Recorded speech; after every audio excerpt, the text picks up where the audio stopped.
Okay. We have quite a few slides today. I don't want to bore people with a lot of pictures, but when you talk about off-grid, there's an awful lot of variety out there. And so what I have done is set it up, and one reason why I was at the last minute trying to get it ready is I changed my whole direction of the program. And we're going to start from the smallest tiny houses and work our way up to the McMansions and all kinds of iterations in between, and try to explain what each level will do for you, how it works, how it impacts your lifestyle. And there'll probably be a lot of questions. I want to try to leave some time at the end for questions, so I'll have to watch the time.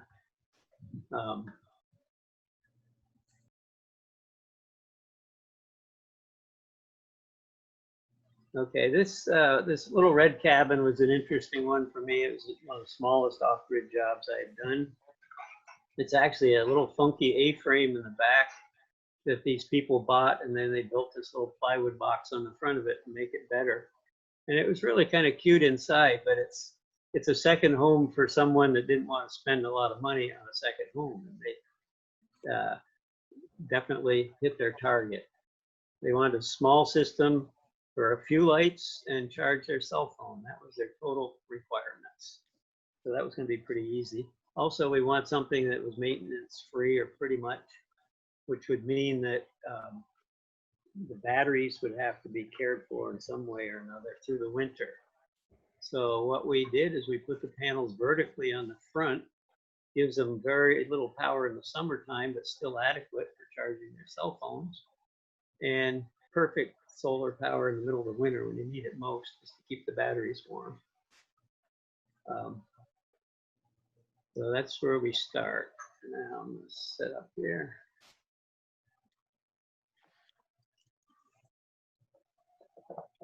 Okay, this really isn't a tiny house, but it's actually has just about all the accommodations of a tiny house. And I've seen some built that I wondered why they just didn't buy a travel trailer. It would have been a lot cheaper, easier to drag around.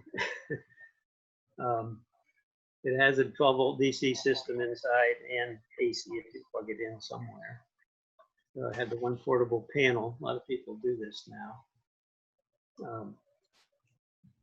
Just for your information, you'll see a lot of different kinds of solar panels. This one has the half moon shaped cells. That was just one way to try to maximize scrap in the early days. If you had a crack on one side of a round cell, you could cut it in half and use a half of it. Gotta find my mouse again, I lost it. There it is.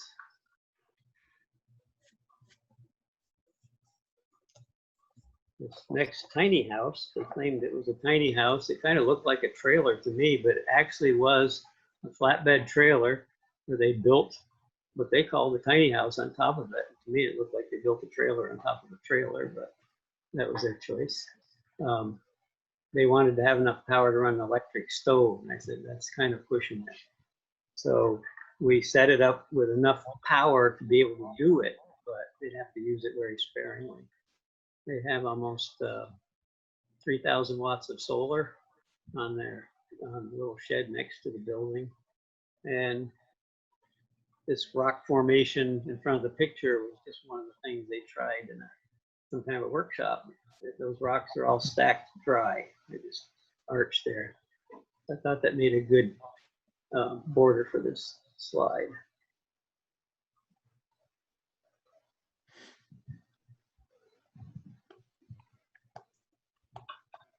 Their power system was installed in a little shed they built next to it. And it's actually the same size as, almost same size what I have in my house. But quite simple. What you'll see in all these slides is an inverter, a solar charge controller, and batteries. That's common functional pieces of equipment. The last presentation that Bill gave, he covered all the grid tie stuff. All off-grid systems have a battery. They have to, there's no choice. Oh, lost my mouse again. Having two screens here, it jumps over to the other one. This was a lady that she was an attorney down in Massachusetts with family cases, and she wanted to retire to Vermont, and she bought this funky little camp and had it totally winterized, and we put in the solar power. It had a very small system that the previous owner took with them, and so we put some more panels on the wooden rack, which you can't see here, and poured a pole, did a pole mount rack. This particular one is Montana Solar, and it's designed to be able to be adjusted by anyone. It has a hand crank, so she can go out and periodically adjust her panels for the best power production.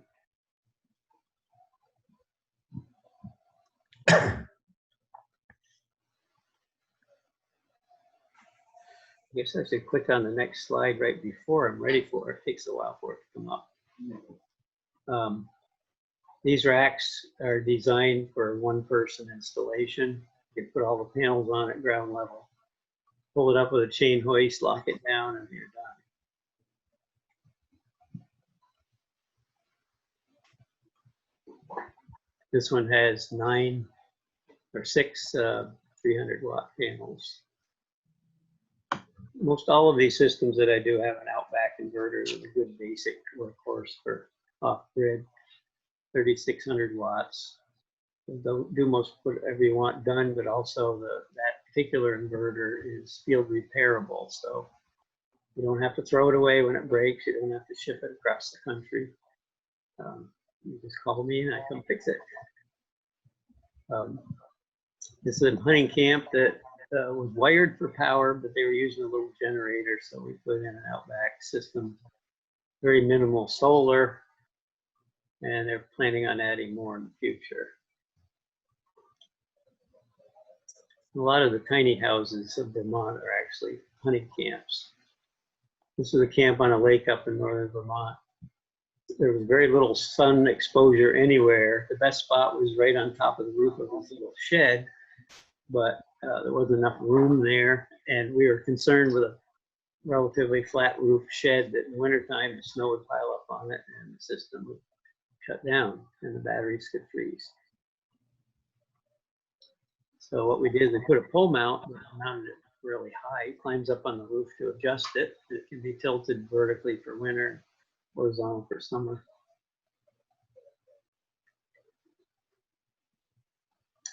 This is a camp over in the Adirondacks. They were running with a generator and a little battery pack. They had sit in the corner of their living room that took care of their cell phones, but they were thinking of having a little bit more power.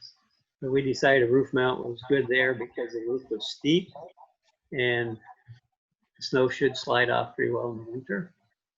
And we did a medium-sized system for them. Has 8 batteries down in the basement with a Snyder inverter. This is a kayak rental place over in near Salem, New York.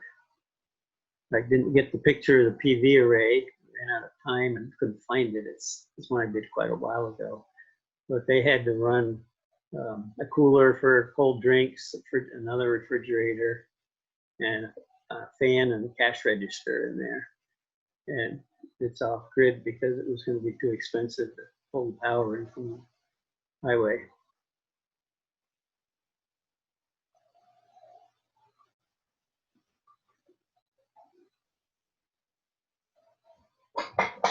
This house had 2 stages of solar installed. The first stage was on a porch roof on the back side of the house toward the woods. And it got totally covered with snow in the wintertime and didn't work very well.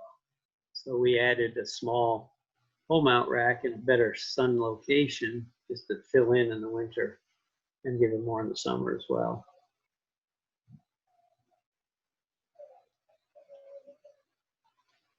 And this was one of my first projects over 20 years ago, probably 22 years ago. The panels are 60 watts. That's the biggest ones they made back then. And I think there's 12 there. So he had 720 watts of electricity. And they lived with that for a long time with a backup generator, and then decided that they needed a little bit more. So we tried something interesting. Primarily, they're here in the summer. They live in Florida in the wintertime. So summer sun was what we were trying to gather. And so this little roof they had over their fireplace outdoors had a south and a north roof, but they're relatively low pitch. So we put 6 panels on it, 3 on each side. We were able to run 2 strings together, and the production was pretty good. It was a very easy installation, just a tall step ladder, and we had it done.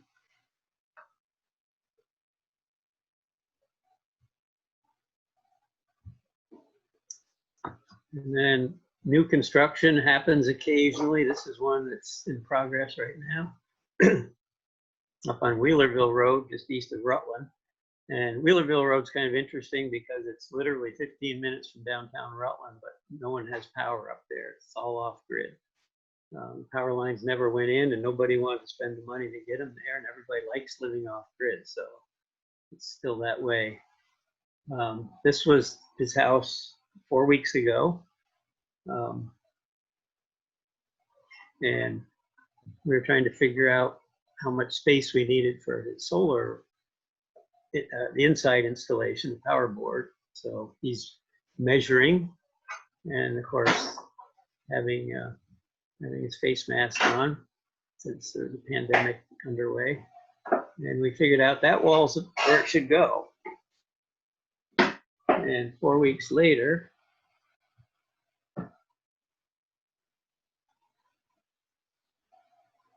we had the latest state-of-the-art power system almost ready to run. The battery's hooked up, we're charging it. We haven't turned on the inverter yet. 8,000 watt inverter, 18.5 kilowatt hour lithium iron phosphate battery. And the system has got much simpler now to install. Just a negative and a positive, and you're on your way.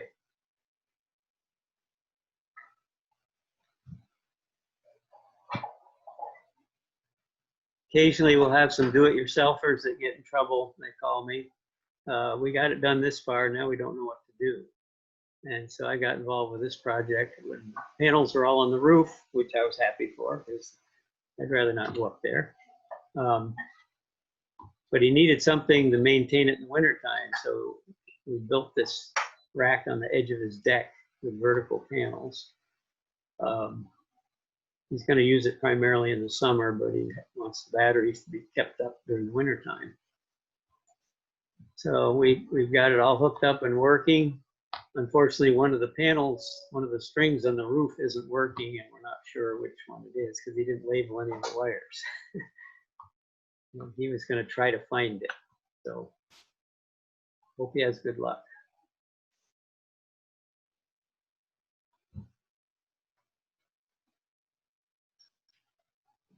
This is a house that was built from scratch to be passive solar. He did a phenomenally good job with it. It's 1 story with a little bit of an upstairs room and a truss ceiling, super insulated.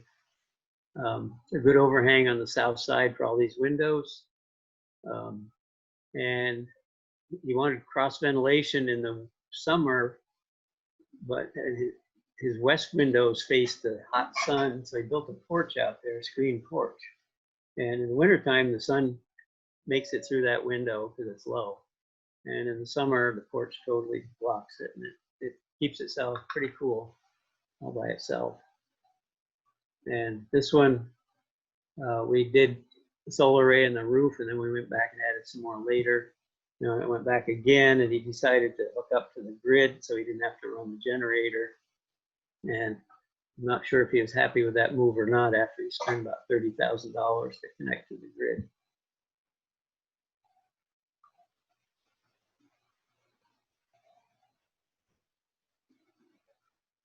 The standing seam roof is a a good roof to work on for installing solar. This one was mounted directly on the standing seams. You can also run rails across. It's easier to do it that way. And this picture was taken when we were still working on it because the climbing rope is still there. This off-grid home also is in the middle of a Christmas tree farm, and he wanted to have wind power as well.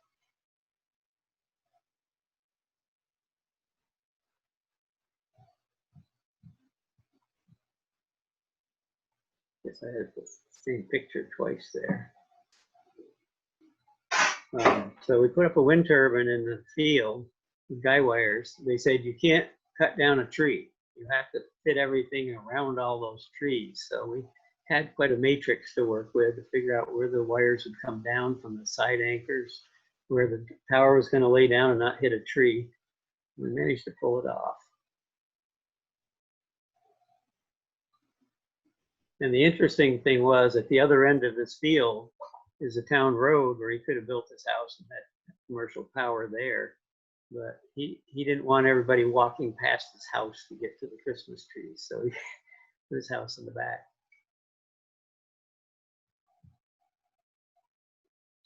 You'll notice the houses are getting bigger as we go along here.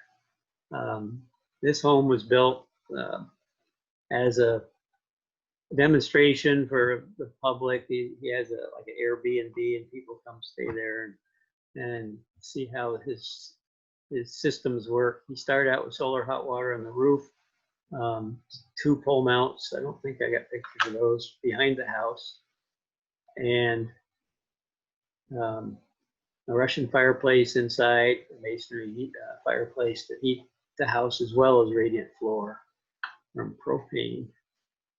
He wanted to be able to run off-grid if possible, so we designed the system fairly large, and he got to test that. He had a defect in his power line that comes all the way down this hill to a pedestal, and the neutral somehow failed inside of that conduit, and it was frozen in, so they couldn't pull the wires out to pull a new wire in. The whole thing was frozen. And so he went from the middle of March until May, when the ground finally thawed out, totally off-grid without a generator, which was pretty impressive, because he worked that house to be minimal consumption all the way through. Since then, he's added a commercial kitchen and a bunch of other stuff, so that stuff is not backed up, but the primary house can run all by itself.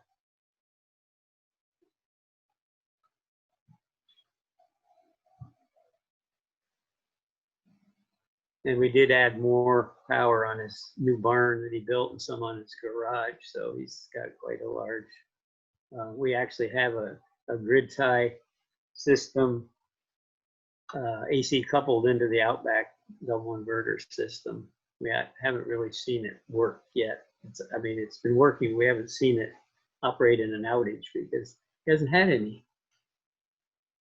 One of the things that was popular 20 years ago, we hoped it was the wave of the future, was the solar laminates. This house had 1,200 watts of laminate on the roof. We added another 1,200 watts on a pole mount rack on the other side of the house. And we added 2 more pole mount racks on the other side with a solar edge grid tie inverter. So he has a combination DC coupled and AC coupled system. And he nets zero on his, well, it's closer you get to zero on his bill. And this house, I don't have the main house. This is just the garage wing and the workshop. But to the left that you can't see is a bigger house with a big, huge wall of glass facing southeast. Super insulated. It's got like a R70 roof and a R50 walls. And he heats it with a masonry fireplace with some backup with the radiant floor.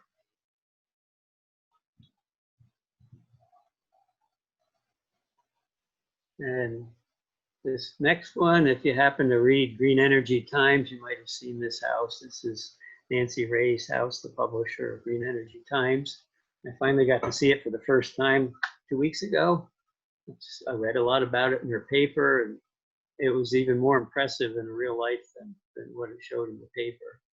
Amazing house, super well built for efficiency, and she's pretty much self-sufficient as far as food. She has fabulous gardens. I was going to get pictures of her gardens, but I ran out of space here. She has 3 racks of 8 solar panels. They're older ones. She's thinking about maybe adding one more, but she's been running for about 15 years with that. The only major change was lithium iron phosphate batteries. And she went with Rely-On batteries. And as far as the batteries go, Bill mentioned a little bit about them, but that's the trend now for off-grids. Everybody's going to go to the lithium iron phosphate batteries. They're starting to make economic sense for the long term. And but she had one that didn't seem to be working. She said the generator came on. It hadn't come on in over a year. She was a little concerned because it was summertime. And so I went over to troubleshoot it, and sure enough, one of the 3 batteries was not working. And so it's kind of bad news, but also after talking with the technical people at Rely-On, I was fairly impressed that they actually designed a lithium-ion battery where the battery maintenance system, the circuitry inside of it can be field repaired. And so in a couple of days, I'm going to be going back over there and do my first repair of a lithium iron phosphate battery. And from what all the manufacturers say, the weakest link is the battery maintenance system, the electronics in it. And if it can be fixed, then that's great news. I hadn't used Rely-On, but I would consider it more now that I know that they're fixable. Let's see, where are we here? Okay, we're growing bigger with the house sizes. And I was rushing at the last minute today because I realized I didn't have the McMansion in my slideshow yet. It was in another slide program, but not this one. And so this is the biggest house that I've built an off-grid system for. 7,000 square feet or more than that, depending on how you consider what's the house and what's the garage apartment workshop. It's huge, 3 stories, 3 full floors of usable space. He could probably hold 100 people in there. He could sleep probably 30. And it's just their ski place to come up to in the wintertime. And the reason this went off grid was because, first of all, it's going to cost well over $50,000 to run the grid in the most economic way, but the way that it would probably have to be done, where the neighbor is going to require it to be buried under his stretch, it was going to be well over 60 or 70,000, maybe more, to put the power in there. And this house replaced a little tiny green honey camp that sat right in that same spot. And when I came up to look at it first, that's what was there. And I said, oh, it's not as big as I thought. He said, oh no, this is what I'm tearing down. The house is yet to come. The amazing thing with this is I told him you can do it, but you're going to have to make everything as efficient as possible because solar's limited, and you're mostly limited on larger houses by the battery capacity. You can gather all the sun, especially now with the low cost of PV modules. You can gather as much power as you want, but if you can't store it, then whatever your base loads are, you've got to carry through the number of days of cloudy weather. His system is just a standard household size system, not oversized in any way. Got 2 Outback inverters, 7,000 watts of available power. He also has just 3 pole mount racks of panels, but he didn't want them to be very visible. In the next slide that's coming up, you'll see how we took care of that problem for him.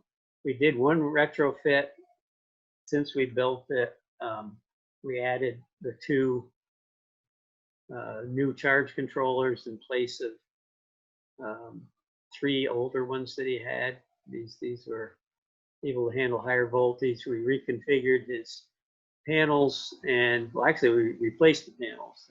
Almost forgot that. Took off the 200 watt panels and replaced them with 320 watt panels and gave them 30% more power. But then we needed to go to the high voltage controllers to make it all work. But to keep the panels visibility subdued, there they are. And they're behind his garden. And when you're actually out on the roadway, just a little farther out, it looks like just one rack, but you can see there's 2 more right behind it. And we spent a lot of time getting the angles just right and the grade of each footing so that the first panel would block the other 2 from view. And it worked. It looks like he just has 8 panels running that. Yeah, the panels are the new ones that are duo, so it looks like there's 16 there, but there's really only 8. And inside, to handle the capacity, you want something that would last a long time, and unfortunately put this in just before the lithium iron phosphate batteries really came down in price and were readily available. We put in the iron Edison style batteries. They require a really high charge. They're not particularly efficient, but they are supposedly, they will last forever. And that's what he wanted. Once they dwindle down, you can replace the electrolyte and good to go again. But 30 batteries to dump the electrolyte out of that weigh about 100 pounds each would be quite a project. I hope I don't get hired to do that.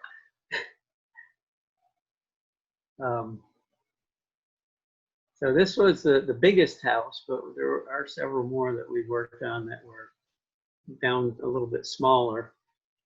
This was I don't have a picture of the house at all, but just of his power shed that was built in his garage. He's building the battery box. We haven't put anything on the wall yet. It's just getting started. And it was going to have, I forgot, 1, 2, 4, 24 batteries. And the box was made big enough that he could hold 8 more. And he eventually added the 8 to 32. Gets to be a lot of connections when you're working with 6-volt cells.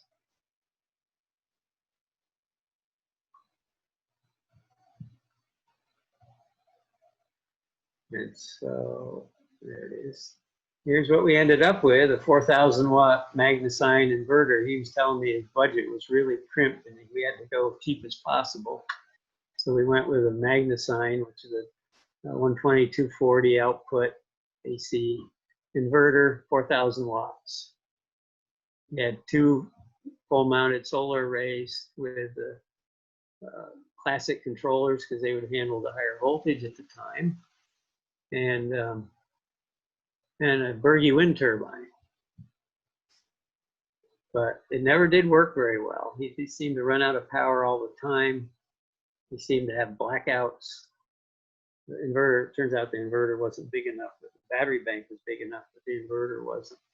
So we redid it with a 8,000 watt Outback inverter, added solar panels on the roof of the garage, this building that you're inside of here, and got his power output up to 8,000 watts of solar. So that seemed to be pretty good, but then his lead acid batteries were failing. And unfortunately, the lithium iron phosphate batteries were not quite in the price range yet. And so we put in a whole bank of Aqueon saltwater batteries, which eventually failed. And then we went back in and did 3 18.5 kilowatt hour Fortress lithium iron phosphate batteries. So finally, after about 8 or 9 years, the system was working very well. And we also replaced the charge controllers. 2 of the 3 for the solar with the new Outback controllers. And the Berry wind turbine was upgraded from a 24 to a 48 volt, and it now uses a classic controller as its mode of operation. Let's see. And this past summer, fall, well, twice, we went out west twice this past year. I guess so that's so we didn't have to go this year. My first trip out, I don't remember if this picture was on the first or second trip, but it was in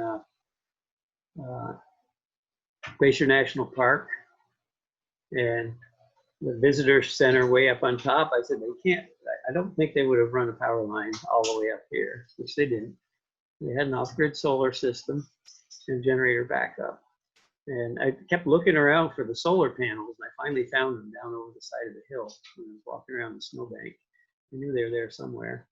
But I imagine they get pretty covered with snow in the winter. But also the visitor center's closed, so they probably just shut everything down. And any of you that were at SolarFest at Farm, you'll remember this power board. This was the largest off-grid system I've ever built, and probably never will build one that big again. It was capable of running with the full battery bank. It was capable of running the show with all the lights and everything for a whole evening. But it was set up to be, it has 2 grid tie inverters, 6 off-grid inverters, and the grid tie inverters were connected to the grid, and they handled the sound, and all of the lighting was run off-grid using the batteries and the 6 inverters. If we had not done that, the grid would have had to be upgraded for a second time because it wouldn't have handled the lighting of the show. They would have had to run a whole new commercial line up that road. So we took care of the surges by having our own system with 96 batteries. There's a lot of batteries, 110 pounds each. So what's that, 10,000? Let's see, 10 of them would be 1,000. 100,000 pounds of batteries. No, 10,000 pounds of batteries, that's right.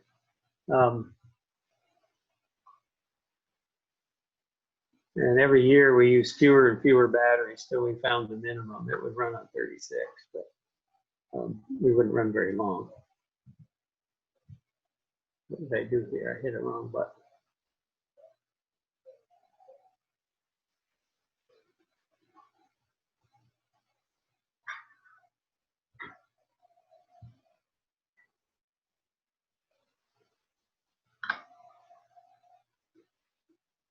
Let's see, somewhere here I start to show again, I think. My experts are all gone. Let's see.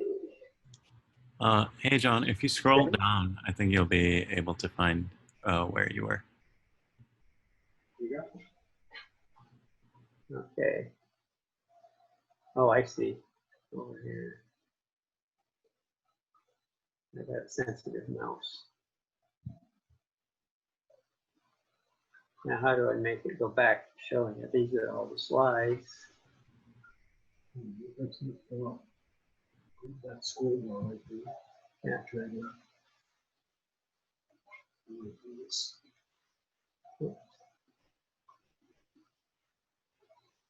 Oh boy. Why does that not work? Technical difficulties. I figured there'd have to be at least one.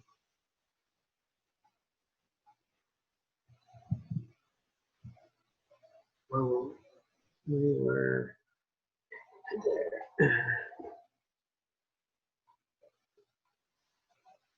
That one picture of the white.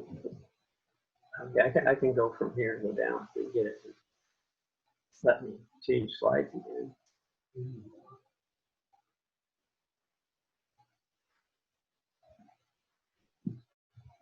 Whoops. I could probably just go back. Probably about 10 slides, 10 to 12, 15. Okay, now we're down below this now. You could click right on that one. We'll start there.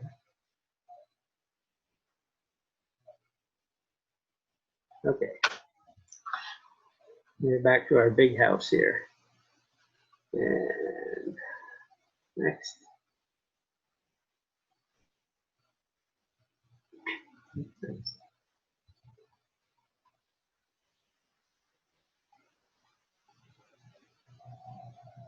Anyway, while we're on this house, the biggest house we did, the owner, I told him he had to do everything as efficient as he could, and he actually was in the energy business in Connecticut, and he took my word, and he asked me a lot of questions, and I directed him the best I could, but he did a great job of finding things out for himself. His total base load when the house is idling, when the heat's on, a few lights are on, but basically nothing major turned on, was about 250 watts. And it was very equivalent to what I use at my house. I have a 1,600 square foot house for a base load. And every light in the house was LED, and this was back before LEDs were affordable. They were super expensive, but he did all LEDs. He had a antler chandelier in the great room with a LED on the tip of every antler. I don't know how they got the wires run to them, but it was quite impressive. I was going to try to show all the interior pictures, but not enough time.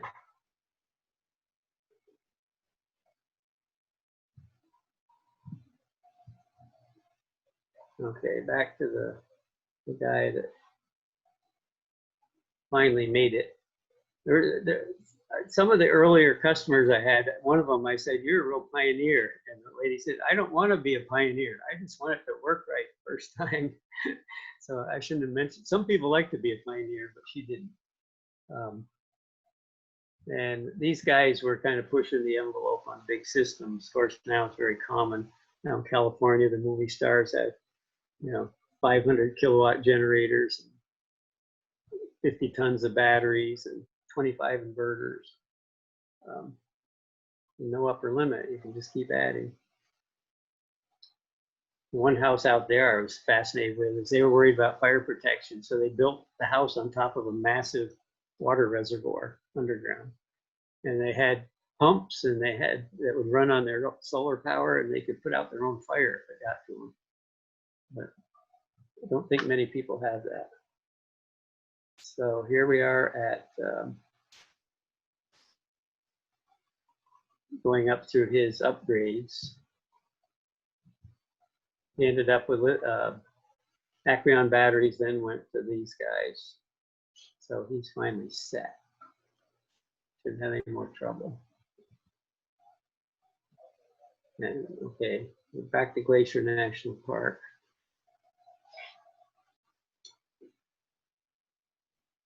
And Solarfest.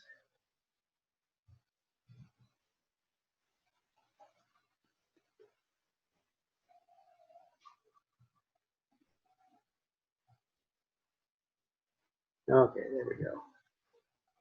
And one more. This is another customer, did a major rebuild. He had sold his business, had some money he wanted to put into his property. So we upgraded everything. He had a 4,000 watt trace inverter, a couple of wall mount racks, and a couple of charge controllers and lead acid batteries. And rebuilt his whole power room, insulated it, got the generator outside into and he has two generators actually, kept the old one, it still works. There's two of them. And we did the Acreon batteries. Unfortunately, they all failed. So that was a real disaster for everybody.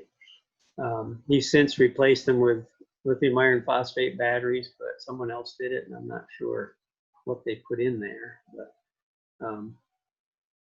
it's finally, hopefully he's at his point, we won't have to change it again. These are some of the common instruments that you have on an off-grid. The trimetric meter's been around forever. It's basically a battery monitor. It shows voltage, current, and percent of charge. Percent of charge, I tell people to ignore because it's never right. But battery voltage is your main thing. It's a 48-volt system. You want to be 48 or above. If it's a lithium-ion system, lithium iron phosphate, you're going to be at 52 to 54, 55 in that tight range. This is one with the Fortress batteries. The other instrument there, this is the control for the Outback system. It's also a data logger monitor. And this is one of 19 systems that I monitor for my customers. And I've spent a lot of time going back and forth to this guy's place to generator problems and inverter problems and some solar rack problems. It's a severely windy site, and it actually was shaking his rack so much that the hardware was coming loose. We had to go back and retrofit everything with lock nuts.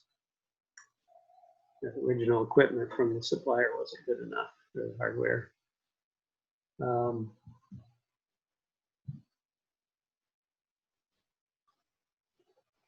So here's the trimetric showing 72 amps coming in from probably the generator.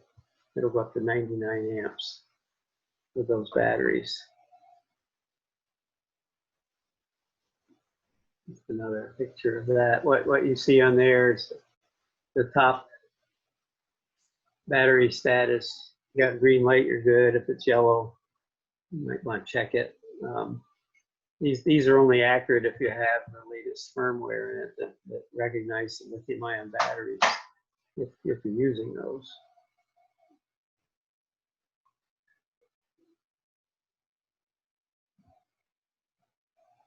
And that's a duplicate. Didn't have time to get all my duplicates out of there. It's just a solar array next to a wind turbine. You can see the guy wires coming down. Here's a case where the weak link usually is the generator, because it's an internal combustion engine, and all of them fail at some point. So when we install the systems, at the pedestal where the power comes in, we put a transfer switch and a little short cord, so you can plug in another generator. And last winter, this was a case where the property maintenance people said the power's out. And I said, well, if you have a spare generator you can take up there, and they did. So they went up there and plugged it in because this one had some issues. And then we fixed this and flipped it back over, and they were back in business.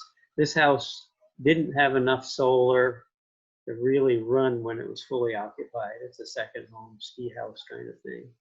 And I told them you'd be reliant partly on the generator when you got a house full of people. And of course, when the generator would quit, now you've got a house that carries itself, but not a lot of people. So then you have a problem.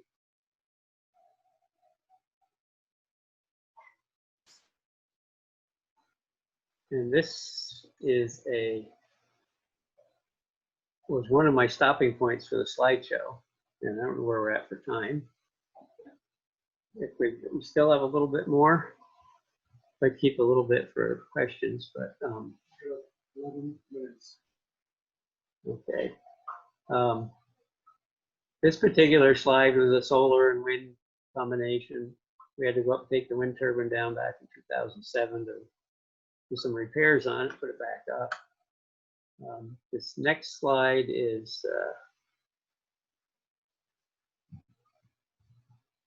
a what not to do slide.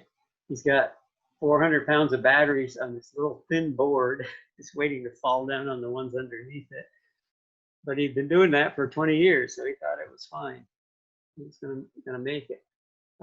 Just 2 weeks ago, I replaced all of these with 2 Simplify 75-pound batteries. And this whole space is empty now, and it's working great. And one of the reasons people are off-grid is they usually have a spot they want to build their house that doesn't have power. And this is a shot from a cabin up on my property looking out over the valley. And what's frustrating for me is I don't have good internet either by satellite or cell phone, in spite of the fact that right over on this ridge is a, oh, I gotta use the mouse over here, somewhere right in here. I think it's right there, can't see it. There's a 200-foot tower and public television and public radio and numerous other people transmit off that site. And for a while, I had wireless internet from there to my house because one of the tenants using the tower was providing internet service. They took it down because they didn't have enough customers, and I lost my good internet. Now I'm back to paying a lot of money for nothing. I had speeds of 0.3 yesterday, not even 1 megabit per second.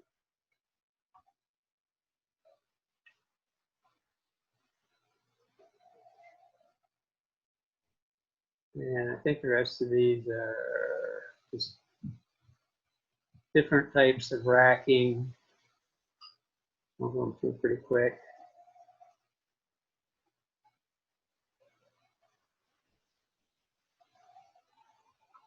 This was when I had a Pika wind generator that I ended up having to sell to one of my customers because they stopped production and had already sold him a Pika wind turbine. So I had to give him mine. And I really miss it. It worked really well. Filled in probably 90% of my generator time in the winter. And I'm hoping still that somebody can be convinced to build that thing again. It was a very good design. Pika sold their company to Generac, and I'm kind of hoping that maybe Generac might be interested in getting it going again.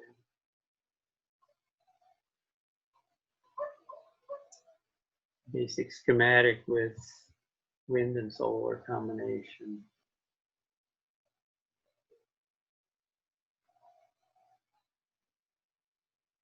Outback, that's an Outback power panel in the picture. This is the one a lot of you will see in off-grid systems. That was the main workhorse inverter since 1996 to somewhere in the mid 2010s or 15s. Outback was competing with them at some point, but I think they stopped making them about 6 or 7 years ago. Yeah, they were good machines, but when they broke, you had 125 pounds to get off the wall and ship it somewhere distant to get it fixed, which wasn't really fun. I've got 3 or 4 of these if you want them for bookends. It truly would be a good anchor. Heavy enough. This was the customer that had that laminate, solar laminate. He had two trace charge controllers, 2 wind turbines, and a battery bank. This next one was a service call I just did last week. His power vent wasn't working on his box, and I checked and there's power getting to the vent fan. It wasn't working, so I said, well, I'll take it off and see if something broken inside. And there was a dead mouse in there. So we normally put a screen on that exit and vent that goes outside, but he hadn't done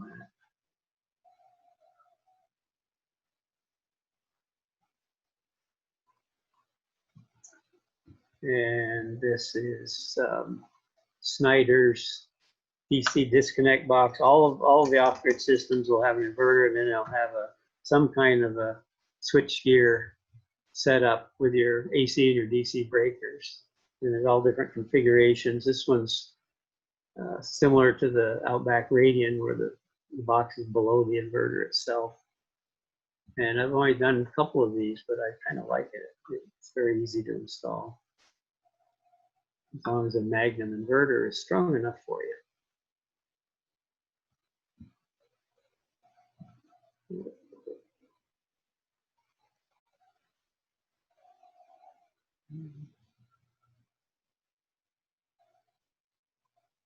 You've seen that one before. The other method of mounting the Outback inverter is the E-panel made by Midnight Solar. all the switching is behind the inverter. So it makes it very compact. You can fit it into a tiny space.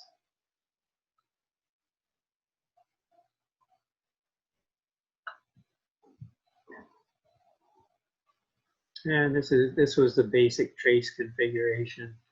DC disconnect is on the right. On the left, the power came right out and went into your AC wires. The minimal battery.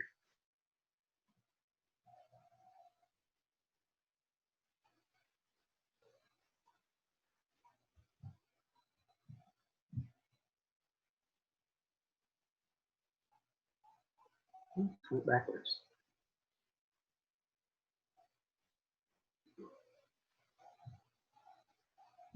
And all the ones with the big white square, those are all Berge wind turbine controllers, which have since been replaced with a Midnight solar controller, more efficient. And seems like I got some duplicates that keep showing up here. This was a tail end where I had some slides hanging on the end that I may or may not use. It looks like they doubled them up. So I guess we're pretty well finished for slides. So I don't know how we work questions. Is it has anyone sent any in?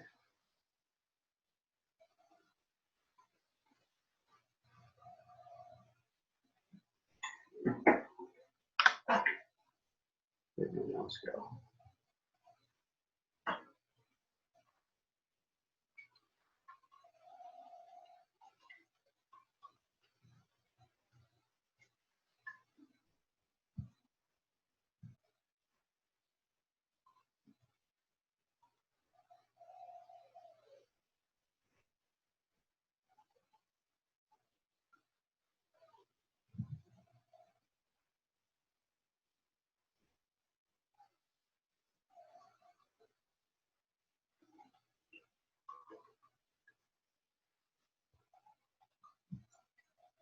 That was a typical trace board. It took almost a full 4x8 sheet of plywood that mounted on.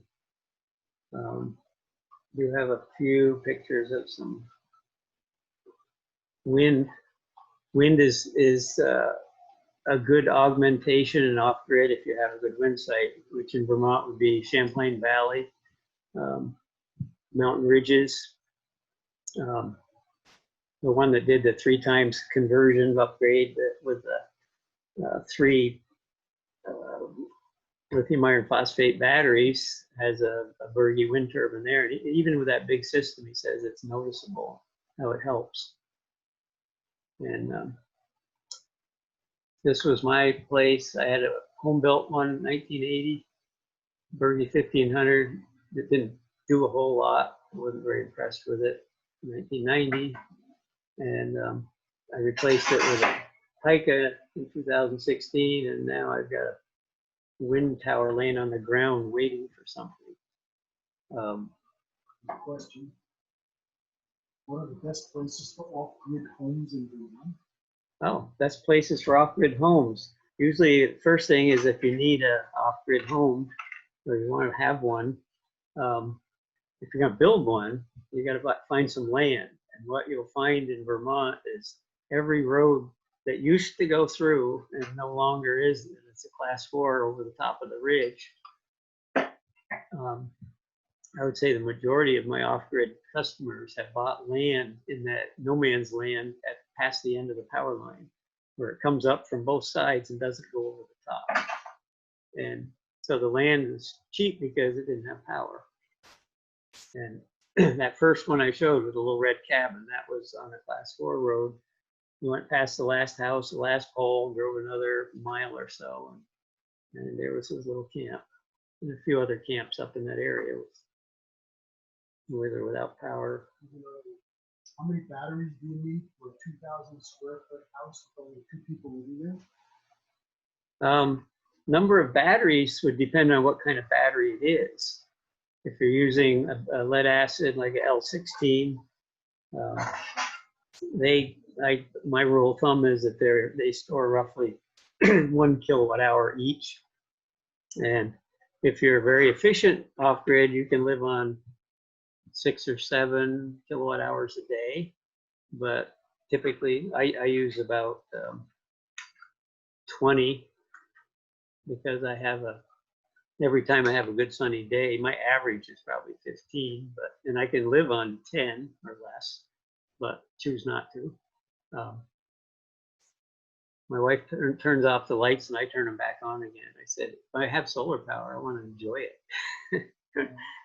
But she wants to save it so she can watch the TV, see her show without having to worry about the generator. If you're working with the new lithium-ion batteries, same thing. You'd want to come up with the amount of number of kilowatt hours per day average. And if you're living on the grid now, you could just look at your power consumption, figure out what could change when you go off grid.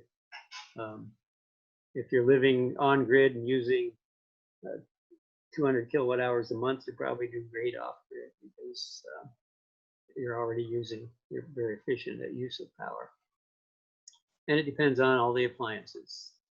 There's efficient refrigerators and inefficient refrigerators.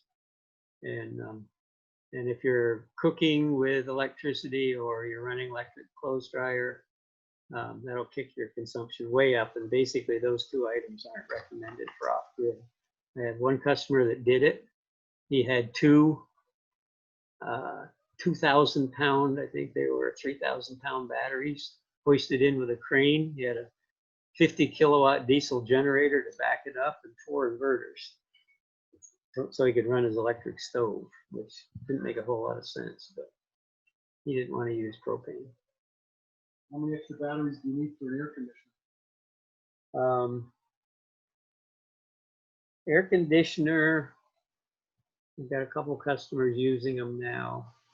They usually draw about 1,500 watt. Well, there's different sizes. A small one, you could probably get by with, you'd probably want to have 20 kilowatt hours of stored power. So 16 lead acid batteries, or one